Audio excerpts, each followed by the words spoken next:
Hey guys, welcome back to Flat Creek Outdoors. I'm Phil, and today I'm going to give you an overview of our new camper, the Transcend 297QB. Stick around.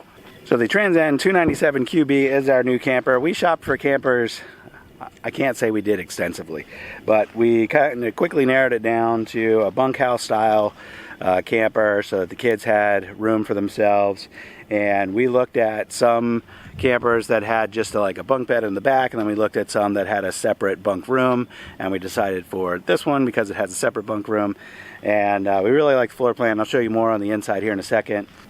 So this thing dry is like 7,100 pounds. So my little Nissan Frontier that's over there won't pull this thing. We had to get it delivered, and we don't really plan on traveling with it anytime soon, though now that we have it, my wife has already started to say a couple times, hey, we could maybe go somewhere. What's it gonna cost to get a bigger truck that can pull it? So we'll revisit that later, but not in the short term. So this thing, bumper to tongue, is 37 feet long. I made this pad 20 by 40, so we've got just a couple extra feet there, just like I had planned. And then the awning, you can see, stretches out and doesn't even stretch out to the full width of the pad that I made here, so that works good. It is a power awning, so that's nice. And then the awning can also be manually adjusted on one side or another. So for example, this morning there was really heavy dew, and I was able to pull down that far side so water could run off the back of our gravel pad. We are getting ready for dinner here. We've been out here working on the farm all day, and we've got the outdoor kitchen set up. We're gonna grill some burgers tonight. I've got a fridge here with a couple cold beverages in it. It has the outdoor stove, just a little 2-burner stove. We cooked some quesadillas on that last night. It worked out pretty good. And then I've just got my other little, we've had this propane stove out here at the farm, or not stove, but grill out at the farm. So we'll just kind of set up out here, use this little prep table, and that'll work out pretty good. There's a nice little feature that we used a bunch already. It's got a spray port out here, so for the dog, for example, with muddy paws, we could hose them off, dry them off, and then send them in the camper. All right, around the other side we can see we've got just one slide out, and that slide out contains the couch and the refrigerator and the stove, and that really helps open up that main part of the cabin where we'll hang out. I'll show you what that looks like inside. All right, when we come into the camper, we've got the kitchen here with the refrigerator, the stove, the microwave. We've got a big sink and countertop off on the right side. Lots of cabinets on the upper right. There's a nice skylight here, brings in lots of light. Couch there. That couch does flip out to a full-size bed. On the left side, we've got a dinette and an extra countertop and a little cubby for shoes.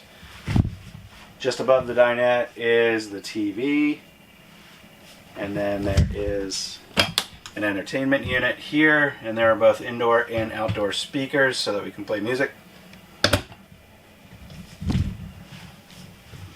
Got lots of storage space in this camper, so there's a big deep pantry here, another cabinet just below that, and then this is the bunk room.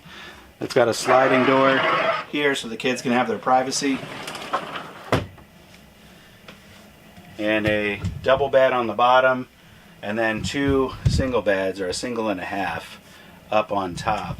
And then more storage over here, down below it, and below the double bed as well. Back on the other side of the camper, just in from the door, we've got a little hallway here that leads to our bathroom. It's got a shower with a skylight above it, and then a big countertop, and lots of storage up above.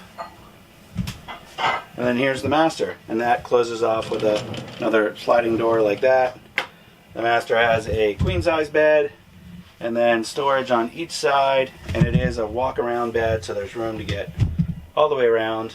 And then on the other side of the bed, there's a big armoire over there where you can hang up some clothes, and then more drawers down below. So lots of storage in the master. There you go. So that's the whole thing. And I think we've only done one night in it so far. I think it's going to serve us pretty well. There are lots of different floor plans out there, I know, and this one I thought was pretty unique compared to a lot of them that we saw.